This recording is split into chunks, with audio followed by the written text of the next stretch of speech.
He's got a medal on, but it's at the Order of the Dolce & Gabbana.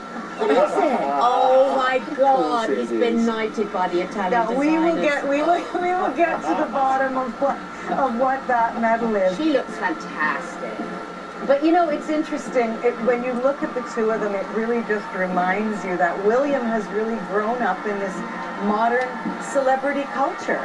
He probably understands the power celebrity This is the brings. wedding of Prince William and trying to get the Olympic bid, the World Cup bid for Britain recently. He put himself on the line during that time, today pitching for England for the bid and then losing it. April 29th, 2011. Well, it could have gone any way, couldn't it? But I mean, the amazing thing was that William was there. I mean, that would never have happened before. Well, it has never happened before. So you've actually got Prince William there, rooting for England, saying, you know, come on guys, let's have it.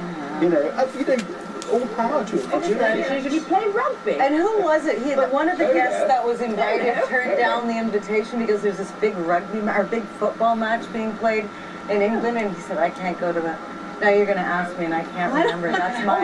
I don't have Victoria. Look, she looks must be beautiful. 5 months pregnant, right? She looks huge ponytail going on there. That hat Lovely is hat. absolutely spectacular. In the right place then. I don't know. Jeannie Beck. Jeannie, can I bring Jeannie into this? Her dress? Jeannie, look at that dress, the hat, reaction. Jeannie, calm down. I'm aghast. You know, you gotta hand it to Victoria Beckham. She is absolutely stunning. That hat is beyond. I mean, it looks like a Philip Tracy hat. I'd probably bet on that. The dress, I'm thinking, may be actually one of her own designs. I mean, she's a great dress designer, no question, but I don't have any word on that yet, but she just looks so chic, and of course she's pregnant.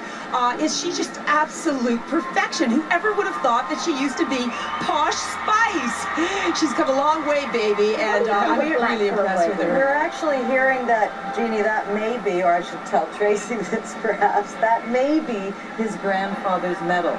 So are you rescinding your comment about the Italian designer? Oh, that probably would have been Dior in the 50s, because I think he was also a bit of a fashion plate. Susie's saying he could have shaved. I mean, Susie, do you want to say it? He could have shaved? What do you think of the 5 o'clock? No, they look fabulous. What do you think of black, though, Jeannie? They look a bit dour. Well, you know, I don't know. I really look at a wedding, a spectacle of this nature, this monumental nature, to really have all kinds of shock waves, you know, resulting, you know, in the weeks and months to come. I think this is going to be a real trend-setting experience, and whatever, you know, we're seeing come into the Abbey here, you know, we will probably be seeing, you know, on the streets, you know, in very, very short time, because people are so affected by this kind of visual imagery and by these fashions and by the, you know, whether people are wearing color, whether they're going for the drama. I think this is really encouraging people to express themselves, and I think that's the best thing that one can do with fashion. I think there's a lot of fearlessness going on by what I'm seeing coming out to this wedding today, and it's wonderful to see. People are just really turning it up and turning it on, and people just look so beautiful. There's Boris Johnson, the mayor of London, and I understand he actually is giving a bicycle, or 2 bicycles, to the royal couple. So he's not... He's obsessed with bicycles. Well, I love the fact that, and that's his wife Marina that he's with, but I love the fact that when you're walking around London, you can put £1 in a bike, I don't know, what do you call those bike machines? Yeah, Boris's bikes. Yeah, they're great, actually. And the bikes he's giving to Kate and William have probably got pay slots on too. You know, there's nothing free there. In fact, one of the things that they're trying to do to cut back on the cost is to bring a lot of the foreign royals and a lot of the guests in these minivans that we've been seeing pull up. Now, it might not look so posh, and I don't mean Beckham, but you know, it's not a bad idea. They did it, I think, at Charles and Camilla's wedding also. They should carpool, definitely, on a day like this. Look at that hat. Wow. Is that Tara Palmer Tompkins? How conscious do you think they are, Christopher, of cost, the royals? Well, I think in times now, you know, the feeling of austerity, that they can't be seen to be too flamboyant.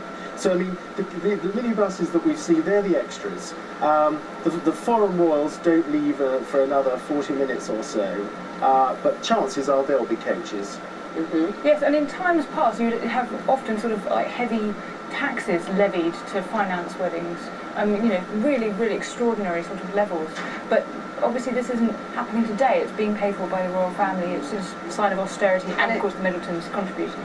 There's Tara Palmer Thompson I there. think you wrote a check out to the Clarence house for your booth, didn't you? So the CTV were telling you. I think we did, you Yeah. know, and we are in There you go. it's a spectacular thing what they've built here to allow us, also unprecedented for Clarence House to give the media this kind of facility, although, you know, it's very costly. So, but look at the vantage point. But you I'd wouldn't rather be expect- inside Greatest that abbey reality though show right on now. earth. Yeah. It is. But you wouldn't expect anything less, would you? I mean, with a global audience, as we were saying, of an expected 2 billion viewers. But you look at Boris Johnson walking in and just imagine the fact that they're bringing the world to his city. And I understand Yes. it was actually touch and go. He might not have been able to make the wedding today. What was Really? this accident he was in had a couple of Boris? days ago? Fell off one of his bikes. That's it. Did he? Bleeding. He's got the I don't know. Olympics I next don't know. year. I The don't know. pressure's on. Here are the minivans we've been talking about. I don't know who's inside of it, but that's minivan number 4. Tracy, do you remember who was going to be in minivan number 4?